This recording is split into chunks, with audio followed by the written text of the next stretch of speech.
রোজকারের মতো আজকেও আমি আমার সকল প্রিয় বন্ধুদের শুভ সকাল বলে ব্লগটা স্টার্ট করছি। তোমরা সবাই কেমন আছো? আশা করছি সবাই খুব ভালো আছো আর সুস্থ আছো। তুমি আমি লাইফস্টাইলের নতুন একটা ব্লগে তোমাদের অনেক অনেক স্বাগত আর অনেক ভালোবাসা। আর এখন বাইরে বৃষ্টি হচ্ছে আর আমি ভিজে ভিজে তোমাদের সাথে কিছু জিনিস শেয়ার করবো বলে চলে এসেছি। এই যে শশা গাছে দেখো প্রচুর পরিমাণে ফুল ধরেছে। এগুলো কিন্তু পুরুষ ফুল, এগুলোতে শশা ধরবে না। তো যাই হোক, আমার তো প্রচুর ভালো লাগে, তোমরা সবাই জানো আমার গাছের প্রতি একটা নেশা আছে। তো সেই জন্য ভাবলাম আমার ভালো লাগাটা তোমাদের সঙ্গে শেয়ার করাটা অবশ্যই মানে দরকার আমার মনে হলো। তো সেই জন্য ভিজে ভিজে আমি চলে এলাম ছাদে। আর এখন দেখো এই শশা গাছটাকেও ঠিক করে দেবো, বৃষ্টির জন্য শশা গাছটাও পড়ে গিয়েছে। আর এখানে তোমাদের একটা জিনিস দেখাবো, চলো, তোমাদের হয়তো সবার খুব ভালো লাগবে। জিনিসটা দেখে তো আমি প্রচুর খুশি হয়েছি, ভাবলাম আমার খুশিটা তোমাদের সঙ্গে শেয়ার করা অবশ্যই অবশ্যই দরকার। এই যে দেখো, এটা ক্যাপসিকাম গাছ। আমার যারা আগের ব্লগ দেখেছো তোমরা সবাই জানো আমার একটা প্রচুর মানে পুরনো ক্যাপসিকাম গাছ ছিল, তাতে অনেক ফুল ধরতো কিন্তু একটাও ক্যাপসিকাম ধরতো না। তো তার জন্য আমি একটা ভিডিও করেছিলাম, তার কিছু দিন পরে দেখছি আমার গাছটাতে এত পরিমাণে ক্যাপসিকাম ধরেছে যে কি বলবো। তো সেই জন্য তোমাদের সাথে শেয়ার না করে আর পারলাম না। চলো এখন খেয়ে নিই। ভালোবাসা। তো বাইরে প্রচুর জোরে বৃষ্টি হচ্ছে আর তোমাদের দাদাভাই আজকে অফিসে যেতে ওর লেট হয়ে গেছে। তো এই মাত্র অফিসে গেল আর আজকে আমি চাটা কিছু করিনি, ভাবলাম থাকে চা করবো না, এমনিতেই লেট হয়ে গেছে আর চা করবো না। এই যে বাটি করে মালপোয়া নিয়ে চলে এসেছি দেখো। তো এখন এটা খেয়ে একটু জল খেয়ে নেবো, নিয়ে তারপরে ঘরের কাজগুলো টুকটুক করে করবো। তো চলো খেয়ে নিই এখন। আর তোমরা কে কে এই মালপোয়া খেতে পছন্দ করো অবশ্যই আমাকে কমেন্ট করে জানাও। আর তোমরা কি এরকম মালপোয়া তোমাদের দিকে পাওয়া যায়? আমাদের দিকে তো এই মালপোয়াটা প্রচুর চলে, প্রচুর মানে কী বলবো, খেতে ভালো লাগে। তো যাই হোক, চলো খেয়ে নিই। আর খেতে খেতে তোমাদের সঙ্গে গল্প করি। এই যে তোমার দাদাভাই অফিসে যাওয়ার সময় আমি আমার কাছে পয়সাটা কোথায় গেলো দেখাচ্ছে তোমাদের। এই যে আমাকে 20 টাকা দিয়ে গেছে। ওই যে বাচ্চাদের মতো 10 টাকা 20 টাকা করে যখন কাজে যাবে তখন আমাকে দিয়ে যাবে, জানো তো। এরকম করে করে আমি অনেকটা টাকা জমিয়ে নিয়েছি, তোমাদের একদিন সেগুলোর মানে দেখাবো কত টাকা জমিয়েছি, ঠিক আছে। এই যে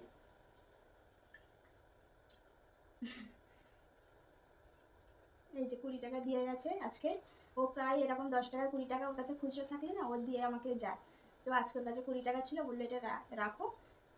তো আমি রেখে কোথায় রাখবো কোথায় রাখবো আঁচলে বেঁধে রেখেছিলাম। তো এই এখন রেখে দেবো।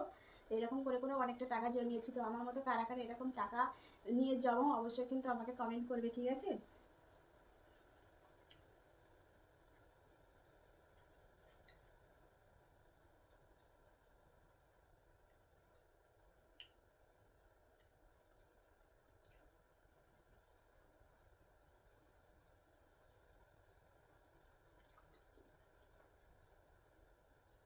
এখন 10টা বাজে আর এখন আমি সকালে টিফিন করছি, ভাবা যায়।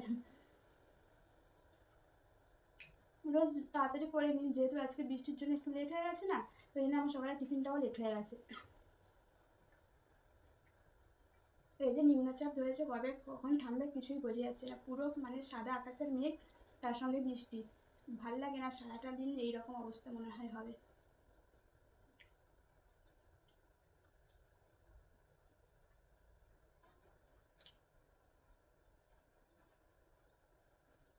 ওই যে আমার খাওয়া হয়ে গেছে। যে চলো আর বাইরে আমি একটু ঘরের কাজগুলো করে নিই।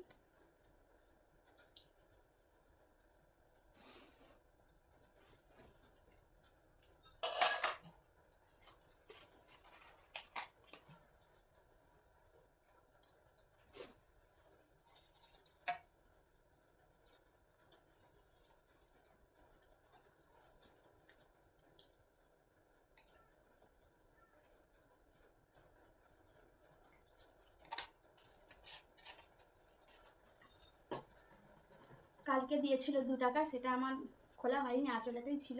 আর আজকে দিয়েছে 20 টাকা, এই যে 22 টাকা আজকে আমার জমলো। তো এরকমভাবে আমি অনেক টাকা জমিয়ে ফেলেছি, ঠিক আছে। তো তোমার সঙ্গে আবারও বলছি একদিন শেয়ার করবো, গলায় আটকে আছে। তো চলো এখন টাকাটা রেখে দিই।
এই যে সকালে তোমাদের সঙ্গে কথা বলেছি, তারপর থেকে আর সময়ই হয়ে ওঠেনি যে তোমাদের সাথে কিছু শেয়ার করবো। আর শরীরটাও এতটা খারাপ হয়ে গেছিলো যে তোমাদের বলে বোঝাতে পারবো না। কেননা এই যে তোমরা সবাই জানো আমার মাইগ্রেনের প্রবলেম আছে, কখন ভালো থাকি কখন খারাপ থাকি নিজেও জানি না। এত মাথার যন্ত্রণা করে সারাক্ষণ যে আমি নিজেই অস্থির হয়ে যাই। তো আর এইদিকে দেখো বৃষ্টি হচ্ছিলো তোমাদের দেখাতে গিয়ে, আর আমি ঘরে এসে দেখছি আমার তো সাড়ে সর্বনাশ হয়ে গেছে। আমার পুরো জানালা দিয়ে জল ঢুকে পুরো ঘরের অবস্থা একদম খারাপ হয়ে গেছে। আমার এসব দেখে মাথার অবস্থা একদম ভালো ছিল না। আমি কী করব না করবো সব জন্য জড়িয়ে ফেলছিলাম। তাড়াতাড়ি করে প্লাস্টিকটা যা করে আমি দিয়ে দিলাম, তারপরে এত মানে হাওয়া দিচ্ছিলো প্লাস্টিকটা বারবার উড়ে যাচ্ছিলো। শেষমেশ কী করলাম, মাকে টিপ নিয়ে 3টে মতো আটকে দিলাম। কী করবো একা হাতে মানে অস্থির হয়ে পড়ছিলাম টেনশনে, কী করবো। আর এদিকে ঘরেও জল প্রচুর ভর্তি হয়ে গেছিলো, সেগুলোকেও সব ঠিক করতে হবে। এদিকেও সেম একই অবস্থা। মানে মানে কী বলবো, মাথা করে উঠতে পারছিলাম না যে কোন দিকটায় যাবো কোন দিকটায় সামাল দেবো। তো যাই হোক ফাইনালি একটু ঠিক করতে পেরেছি, জলটা একটু আটকে গিয়েছে। তো ওই দিকটাও দেখো জানালার মানে কী অবস্থা হয়ে গেছে, জল ছিটকে পড়ে পড়ে আমার মানে ঘরের রঙের অবস্থা একদমই ভালো নেই। তো সেম অবস্থা হচ্ছে ওর পাশের জানালাটাই, জানো সবাই আমার ঘরের দুটো জানালা আছে দুদিকে, আর ওদিকের জানালাটাও সেম ওরকম অবস্থা হয়েছে। লাস্টে কী করবো, 2-4টে পুরোনো কাপড় ছিল সেগুলো দিয়ে জল আটকানোর চেষ্টা করছিলাম। আর এদিকে বস্তা ফস্তা দিয়ে ঘিরে দিয়েছি। এত পরিমাণে ঝাপটা আসছিলো যে তোমাদের কি বলবো। এই যে বর্ষাকালটা কবে যাবে তার কোনো ঠিকানা নেই। তারপরে কিছুক্ষণ পরে দেখলাম যে বৃষ্টিটা আবার কমে গিয়েছে। আবার কি করলাম, প্লাস্টিকটা তুলে দিলাম, যেহেতু ঘর পুরো অন্ধকার হয়ে থাকে প্লাস্টিকটা দেওয়া থাকলে, জানো তো এই সারাদিন এই করি, যখন বৃষ্টি হয় প্লাস্টিক দিয়ে দিই, আবার যখন বৃষ্টি কমে যায় প্লাস্টিক তুলে দিই। তো সারাদিন এই করতে করতে আমার অর্ধেকটা দিন চলে যায়। তো এই যে বর্ষাকালটা যতদিন না যাবে এরকম কষ্ট লেগেই আছে। আমার মতো কারা কারা এরকম কষ্টতে ভুগছো অবশ্যই একটা কমেন্ট করে জানাবে। আর ভালো লাগছে না। এখন এই জানালার জলগুলো সব ওই ছোটো হাতাটা দিয়ে এখন সব ঠিক করব। ভালো লাগে বলো, রোজকারের একই নাটক আমি আর পাচ্ছি না কবে যে সব ঠিক হবে। তারপরে সন্ধেবেলায় এই যে একটু পেঁয়াজি করবো বলে চলে এলাম রান্নাঘরে। তো তোমাদের দাদাভাই ফোন করেছিল, বললে বৃষ্টি হচ্ছে সেরকম দোকান কিছু বসেনি, তো ঘরে কিছু খাবার তৈরি করো না। তো আমি বললাম ঠিক আছে, আমি ঘরে তো বেসন আছে আর পেঁয়াজও আছে, তো একটু পেঁয়াজি করবো। বললো হ্যাঁ ঠিক আছে করো। তো সেই জন্য একদম অল্প তেল দিয়ে দেখো পেঁয়াজি করছি। তো সন্ধ্যেবেলা সবাই মিলে এই টিফিন আজকে খাওয়া হবে। তো চলো এখন পেঁয়াজিগুলো করে নিই, তারপর আবার তোমাদের সঙ্গে কথা বলছি। দেখো একদম অল্প তেল, মানে কী বলবো, তেল নেই বললেই চলে। তো আমার মতো কারা কারা এরকম অল্প তেলে ভাজা ভাজতে পারো কিন্তু তোমরা আমাকে জানিও, ঠিক আছে? তো চলো এখন তেলে ভাজাটা করে নিই, তারপর তোমাদের সঙ্গে আবার কথা বলছি।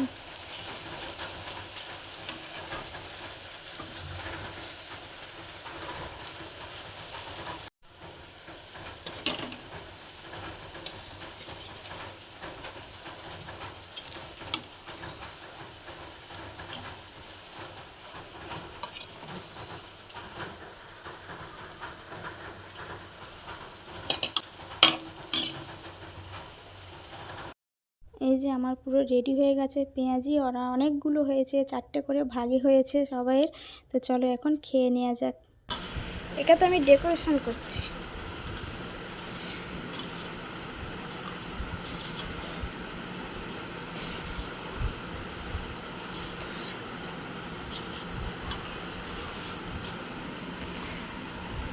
দেখো ভাল লাগছে না? খাও খাও খাও খাও, খেয়ে বলো কেমন হয়েছে। না না খেয়ে কী করে বলবি, খাও একবার খেয়ে বলো কেমন হয়েছে। জোরে বলো ভালো। Thank you.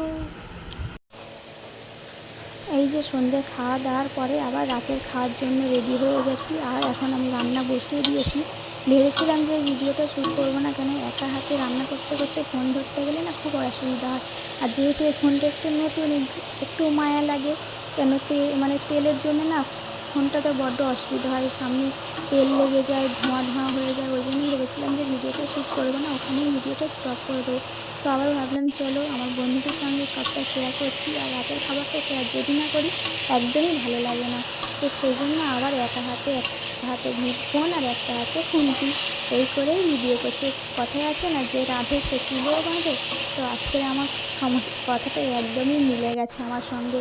তো যাই হোক, যে আমি চিংড়ি মাছ দিয়ে আর আলু দিয়ে আজকে একটু মানে ঝোল ঝোল মতো রান্না করব, আর বেশি কিছু করব না, আর রুটি হবে। তো আজকে এই মেনু ছিল রাতের খাবার। তো চলো আজকে ভিডিওটা এই পর্যন্তই। তোমরা সবাই ভালো থেকো, সুস্থ থেকো, সাবধানে থেকো। তো আজকে ভিডিওটা আমার কেমন লাগলো অবশ্যই কমেন্ট করে জানাবে। যতটুকু পেরেছি তোমাদের সঙ্গে শেয়ার করার চেষ্টা করেছি। কোনো ভুল ত্রুটি হয়ে থাকলে ক্ষমা করে দিও, দিয়ে আমার ভিডিওটা একটু শেয়ার করে দিও। তো চলো আসছি আবার পরের নতুন একটা ভিডিওতে। ততক্ষণে সবাইকে গুড নাইট, সবাই তাড়াতাড়ি খেয়ে ঘুমিয়ে পড়ো। তো আবার সকালে নতুন একটা ভিডিওর সঙ্গে তোমাদের দেখা হবে। তো চলো সবাইকে টাটা।